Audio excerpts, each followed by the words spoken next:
Séance numéro 5, utilisation de la table de découpage.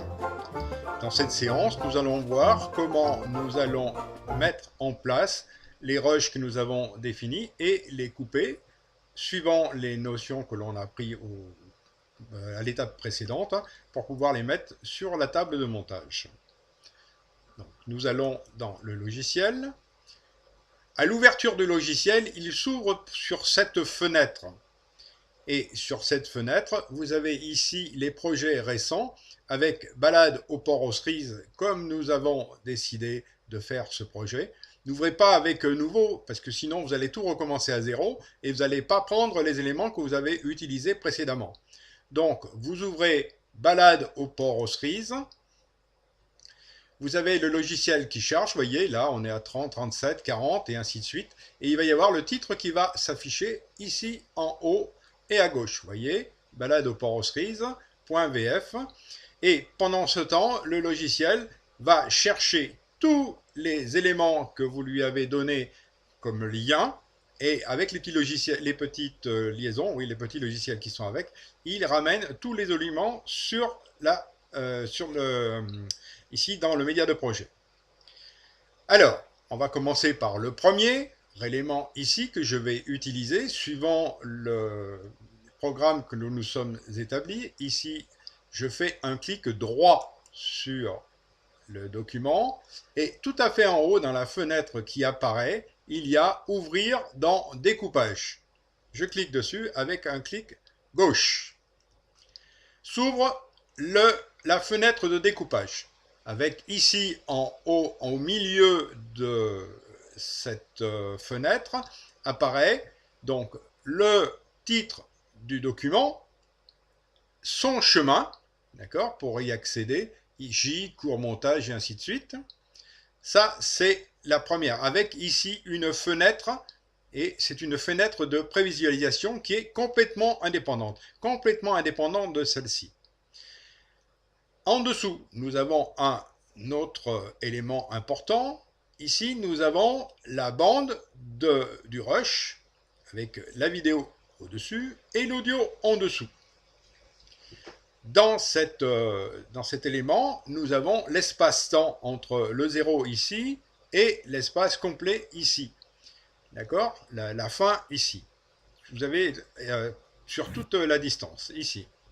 Ensuite, nous avons un élément important aussi qui est la tête de lecture. Et cette tête de lecture correspond à la situation dans l'espace. Et ici, nous avons la visualisation qui se fait ici dans cette fenêtre. En dessous, nous avons ici un curseur que l'on peut agrandir, vous voyez, de façon à aller et à faire pratiquement de l'image par image. D'accord? Et c'est très pratique lorsque l'on fait du découpage très précis. D'accord? Image par image qui est ici. Ensuite, ici en dessous, nous avons un certain nombre de commandes et d'outils qui vont nous permettre de travailler sur le document en question. Ici, toujours les mêmes éléments qui sont l'avance, avance lecture, la pause, l'arrêt, retour rapide, avance rapide, avance d'un cran et avance jusqu'au début et aller à la fin et l'image précédente. D'accord? Ici, tout un tas d'éléments. Voilà, activer l'écrasement de la barre temporelle et ainsi de suite. Ici, c'est l'outil que l'on va utiliser après. C'est pour ajouter le média sur le curseur, pour le mettre sur la table de montage. Et on agira avec cet élément. Et on verra les autres par la suite. D'accord? Ici, le petit onglet qui va nous permettre de définir le début de notre coupe et là, le fin de coupe. Ici, un système avec des marqueurs dont je vous parlerai un petit peu plus tard. Ici, pour insérer une région. Voilà, et ainsi de suite. Et là, on peut enregistrer les marqueurs sur le système. Et les marqueurs, non seulement ils seront marqués sur cette table, mais ils seront aussi sur la table générale. Ça, c'est un petit peu plus complexe, on verra ça par la suite. Pour cette première utilisation, donc j'ai défini que je voulais travailler sur ce rush, je vais rétrécir le système, et je voulais utiliser uniquement la dernière partie. La dernière partie qui me permettait de voir à partir de 8 environ, Voilà, un petit peu moins encore. Voilà, ici, où on voit bien l'image centrée correctement avec la ligne, des arbres et le reflet dans l'eau. D'accord? La partie précédente était un peu trop sombre à mon goût. Et je souhaite aller jusqu'ici, juste avant que l'arbre apparaisse là, hein, les branches qui sont assez disgracieuses et qui me gênent. Juste un petit peu comme ça, qu'il apparaisse un peu, et avec cette ligne ici qui sera superbe, avec ces différents tons vers le ciel, comme sur l'eau. Donc, je reprends à hauteur de 8, comme je l'ai dit tout à l'heure, un petit peu moins encore. Voilà. Et je vais créer ma zone. Donc, ici, c'est le point de démarrage. Voilà, j'ai mis, vous avez vu comment on appelle ça, il a mis le curseur, le marqueur ici. C'est pas un marqueur, c'est un positionnement ici. Et je vais aller à la fin.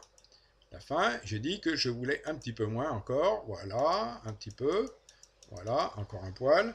Je peux agir à droite ou à gauche avec les flèches droite et gauche qui sont sur le clavier. Ça marche de la même façon. Et là, je fais le marquage de fin. Voilà, vous voyez que le logiciel m'a fait une zone qui s'est bleutée et qui va être utilisée pour mettre sur la table de montage, qui est ici. Il suffit que je lui dise ici, ajouter le média à partir du curseur. Le curseur étant la tête de lecture. Ici, voilà, je fais ça, et hop, là il me dit de suivant sur Round, je n'en veux pas. Je ne vais utiliser que la stéréo uniquement. Et vous avez vu que le document est venu sur la table de montage, ici, à l'emplacement que je voulais, et ça a poussé la tête de lecture un petit peu plus loin. Recommençons pour bien voir l'opération avec un autre document. Je retourne dans Médias de projet. Voilà, je vais descendre sur un autre document qui m'intéresse. C'est un document qui se situe un petit peu plus loin. Voilà, ce document-là. Je fais un clic droit dessus, ouvrir dans découpage, et j'ai de nouveau le document qui apparaît ici. Voilà, je vais le prendre un petit peu plus loin, j'aurai besoin uniquement de le prendre quand il apparaît un petit peu sur le chemin, mais surtout à l'intérieur. Je fais un marquage devant, je vais aller vers la fin, il est un petit peu trop loin à mon goût, un petit peu, encore, on va revenir un peu. Voilà, encore un poil. Voilà, un petit peu. Voilà. Et là, je dis que c'est l'élément de fin. Pareil, je fais ici, j'envoie le document sur la table de montage.